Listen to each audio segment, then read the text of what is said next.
Hey everybody, I'm Lizzie. I'm Josh. And I'm Arejay from the band Halestorm. Yeah, and right now, this is Metalholic. Get it on, you Metalholics! Awesome, well it's good to see you guys again. Welcome back. Last time you were in this building was with Alice Cooper. Yes, I agree. The one and only. You only got to do a few shows, I think, but what was that like? Oh, it's awesome, man. Are you kidding me? Personally, for me, I am a huge Alice Cooper fan. I have like the box set, and that I have boots that were signed by him. I'm a little cheesy, but she's a little girl fan here. But yeah, it's definitely a dream come true for me to be able to share the stage with somebody like that. And he's just legendary. So yeah, he's influenced so many artists, so many people. It's pretty incredible to see the master at work. Innovators. He was the innovator for sure. Like theatrical shock rock. It's awesome. Absolutely, and all the great musicians that he carries around with him. Oh yeah, too. Lori Anthony, she's awesome. Absolutely. Too, yeah. Her whole band is amazing. The whole band's great. And I have to congratulate you, the Grammy. You guys got to still be buzzed about that. Yeah, it's crazy. We haven't gotten them yet, so I feel like that's going to be another moment where we actually like. Okay, have it is them. true. Okay, Yeah. we have them. They still have time to take them back. I don't see it happening, and you know what? Surprisingly, you guys didn't get near the backlash I thought you would get from the blabbermouth idiots out there. True. There was a few, but we understand too. You know. Well, we understand. I mean, it's tough. It's like they decided to squish the two genres together, and so we're more on the hard rock side, and then everybody else is on the metal side. So it's like somebody's gonna lose here, and it's a shame that they can't have. That metal can't have their own category and hard rock can't have their own category, and that it can't be televised. That's sad. At the same time, we're extremely thrilled about it, and the Academy was, I mean, it's pretty amazing. The fact that they know who the hell we are and want to give due to us being a band for like 16 years now, I think that's pretty awesome. It was pretty crazy. We didn't expect it at all because all the nominees that we were up against were bands that we were influenced by. Exactly. Lamb of God was the song that we got that we won the award for was directly influenced by Lamb of God. We were listening to a lot of metal, and so we thought that they just kind of threw us in there as a favor. Let's mix it up. Who would have thought we'd actually won? It's so crazy. Well, the last time we actually sat down and talked, you guys were getting ready. You actually still had your old hair color. Now you're back to your natural color. There we go. Yeah, My dad was the Kool-Aid guy. Yeah. But you guys were actually getting ready to go on your first European tour. Now you guys are like, that's old hat to you guys. You guys got frequent flyer miles. Yeah, pretty much. We've been back and forth there so much. We were just there. We were just there, yeah. With Bullet For My Valentine. Yeah. So now we get to bring them home onto our turf, so it's pretty cool. So, and you guys are doing a series, you guys are support slot on this one, but you guys have been doing a lot of headline dates as well. Are we going to get more headline dates in the U.S. sometime this year? Absolutely. Beautiful. We're planning on a few now this year, and just before the year ends, and it's definitely getting more toward that. It's funny because I mean we've been to a lot of these places that we're touring with now. We've headlined a lot of these places, but it's really nice to come back with our friends in Bullet, and Young Guns are amazing, and this new band Stars in Stereo, they're incredible and got a freaking chick in it. So Beck, great. So, and now you guys have gotten a chance to tour all over the place now. What's still on your tour bucket list, places you still want to go? We're getting across a couple of that off this year, actually. We're going to South America for the first time, and doing Alaska, Hawaii. We're going to get to actually do all 50 states. And we'll actually complete all the states. We haven't been to Australia yet. No. Yeah, we really want to go to Australia. Hopefully that's in the near future. I'd love to do and then Eastern Asia. Yeah, that'd be awesome. I've never been there, so this love to do like India. Would be incredible. Yeah. Nice. And you guys are always sending these great Instagram photos up of the food that you eat in the different places you go. What's the strangest thing you guys have eaten so far? We ate duck pancreas in Tokyo. Duck liver. Oh no, it was duck liver. Sorry. I've had pig testicles. Pig testicles, yeah. It's pretty good actually. Sea urchin, which I don't recommend. It's like the consistency of toothpaste but fish. It's so gross. There's haggis. Haggis, yes. Oh yeah, haggis in Scotland. Yeah, it's like which is stomach line. who knows what's in that? Yeah, it's just everything they scraped off the floor And Denny's. And what's the black pudding in England? Black pudding. Yeah.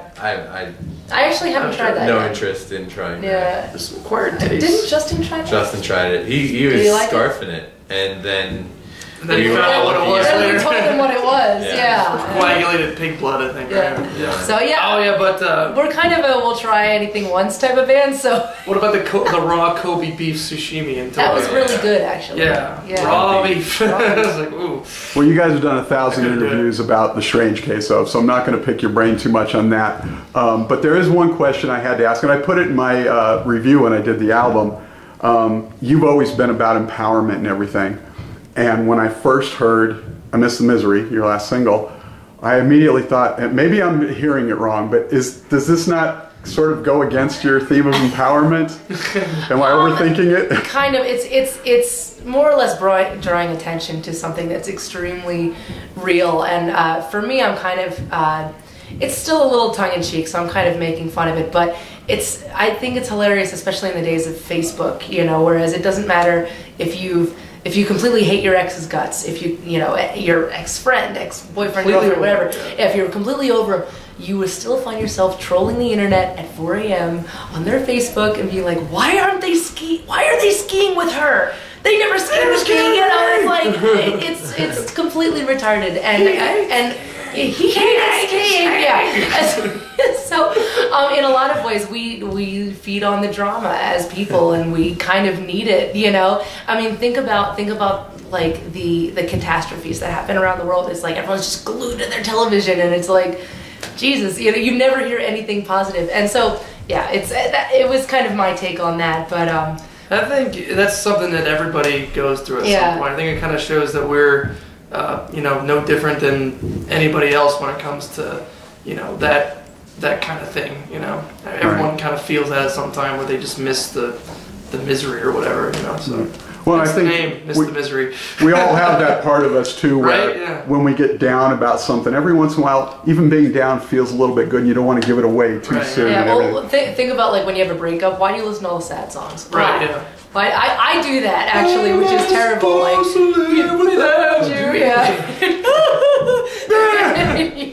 You're so right, Michael. So we have to talk about it because it's already out there. Everybody's already been asking you about it. The second covers EP. What can you tell us? We can't tell you much, well, but we covered some songs. We did cover. Put them on an EP. And they'll probably be on CD. Yeah. It'll be maybe digital. Maybe MP3. Do we know when it's going to be released? It'll be within the next couple of months. We're just getting mixes back. Yeah, mixes back now. So we're excited. We took a few risks on this one. On both ends of the genre, we took some risks in a genre that we probably will never even delve into, and then got a little heavier with some stuff that we didn't think challenge. We didn't think we would quite pull off, and I think we did. So so it should be you guys can be the judge. We covered a couple on the last tour too, our last European tour, and did them live. And, So without giving away the ghost, would it be safe to say, I don't know, a Judas Priest song might be on there, Dissident Aggressor? Someone's been doing their homework. That's pretty safe. It's a safe bet. Yeah. Safe assumption. And maybe a song from the top-selling Fleetwood Mac album from 1977, perhaps? That's another safe may not be a rumor. He's getting warmer. Okay, so that brings us to, you guys released the first album, you did the covers EP, you did the live commemoration album. We've got the new album, we've got a new cover. So are we going to have another commemoration album? We definitely want to do that. Yeah, hopefully, We haven't done that since last record, and it's like we definitely we need to. So yeah, definitely. It's in the works. It'll happen. Yeah, that's so important for us to put those out because our live show is pretty much we kind of fancy as our bread and butter, I guess, as a band. That we were signed up for a live show. And, people, they come out to Halestorm shows and they want to see a kick-ass live rock show. So why not put it on DVD and let them take it home? Take it home with you. Well, and we all around the world want to see it all. And so far on this tour, you've been here twice now, but not the headline tour. So we've only gotten the short set. And who knows if you'll get back on this tour circuit. But Lzzy, since we spoke last, you have done a lot of cameo appearances, including Adrenaline Mob. I'm turning into the rock and roll Rihanna right now. it's just, I'll go on anybody's record. Well, you get to play alongside Russell Allen, David Tremaine, and phenomenal singers in their own right. And a lot of people would say that you're actually blowing them the doors off of them. Jesus. Well, I will never say that, but I have to tell you that it's everything so far that has happened extremely organically. I'm not being put on anybody's record just for the sake of it. This is all kind of, it's funny because it started with Adrenaline Mob, and then it kind of, you know, caught on like, oh, maybe I'll have her on my record, you know. So it's like all of my friends that I've gotten to know, you know, and be kind of a little sister in rock and roll to over the past couple of years are all kind of coming out of the woodwork like, oh, you know, we could use you want to do this? And David Draymond and I talked about doing this cover, Close My Eyes Forever, like 2.5 years ago. And, you know, 2.5 years goes by and we make a new record and blah, blah, blah, you know, and you know, so I'm like, oh, that was just tour talk. We'll never do that. And then I get a call out of the blue. He's like, I have it done. I have this new project called Device. I have everything recorded. All I need is your voice. Can you fly to New York this weekend? And I'm like, okay. You know, everything's set up. Here's the plan. Here we go. You're gonna go from here to here. I'm there. So it's very cool. David Draymond's awesome. So are there some other ones that are on? She's been singing with the Bullet guys, you know, on this tour and singing. Yeah, it's just a live thing. Yeah, singing with the Bullet guys on this tour. Well, and you did get a chance to play. I talked to Mike Orlando a couple of weeks ago, and I said, "Are you going to get a chance to get Lzzy on stage with you?" And lo and behold, didn't you just do a performance with him? Well, bam. So cool. Yeah, it's very cool, man. It's such an honor, and just to be able to sing with different bands, and they all have different vibes and different people, and you learn a lot about yourself too, you know. So I enjoy the challenge. So, but you didn't answer the question. Oh yeah, what was the question? Are there any other ones that we can look forward to that you can tell us about now? I mean, some of the stuff's already out there. We actually have a version of a song coming out featuring someone, but can't say it. Can't say that yet. Why am I never the one that gets the scoop? What's up with that? It'll show up on Blabbermouth 5 minutes after I talk to you. Hear who's on one of our songs. So cool. And you better check it out right here. It's the coolest. He is the quintessential. Keep watching. You know. Entree. Entree move. Entree maneuver. All right, we got water. Thank you. But as far as stuff that's already been out, I've been on Black Stone Cherry's record this year. I sang something with 3 Doors Down, which may or may not actually be coming out. But anyway, I've been doing a lot of stuff, and it's she got to sing Out to Get Me with Slash overseas. And I saw that. That was phenomenal. Yeah, it's fun. It's good stuff. So a couple of fun ones before we get out of here. If you guys could appear on any television show or series, what would it be? Ooh. Oh man. Hopefully it's not play on Saturday Night Live. That'd be awesome. Yeah, SNL would be great. That would be awesome. That'd be huge. Yeah, there's some monumental like. It'd be fun to do the skits though, because you know not all the bands do the skits. Yeah. It'd be fun to do an SNL skit. That'd be great. You know, let alone a couple skits. Yeah, I think we'd be good at that. Yeah. We do our own skits every day, for heaven's sake. There you go. Well, RJ being the class clown, right? Well, I asked Chris Howarth this the other day. Lauren Michaels, if you're watching, I'm your guy. Hey, Justin Timberlake can do it. Come on. Right? Exactly. So, but when I talked to Chris the other day, he said The Walking Dead, the whole band is obsessed with that show. Awesome. That would be awesome. Walking Dead's great. All right, and so the last one, totally pointless, but just for fun. In every band, there's one of each. Oscar and Felix. Who is the band Clean Freak, and who is the band Slob? Oh, band I'm definitely Slob. the band Slob. Yeah. And Josh, I guess Josh is the band Health Nut. You're not too clean.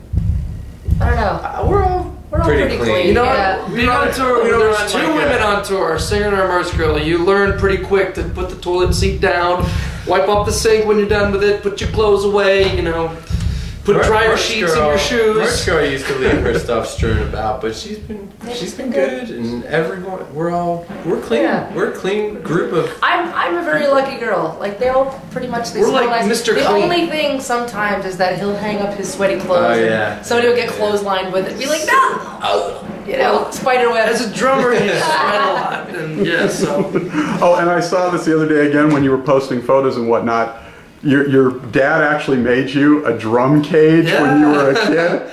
Tommy Lee style, the one that went upside down. Yeah, but this one went counterclockwise. Yeah, it was like this and way. It was manually turned, which was usually my mother. Yeah, we had an old Ford axle and some seat belts to strap me in. Yeah, and we he were just weighed looking for nothing something. at the time. So. Just looking for something different that would get us pressed back when we were first starting out. And you can actually see it on YouTube. Yeah, you look can. it up. Yeah. If you look up Halestorm my first 1999, set, so, yeah. That's classic. RJ, Lzzy, and Josh, of course, thank you so much for taking the time to talk with us, as always.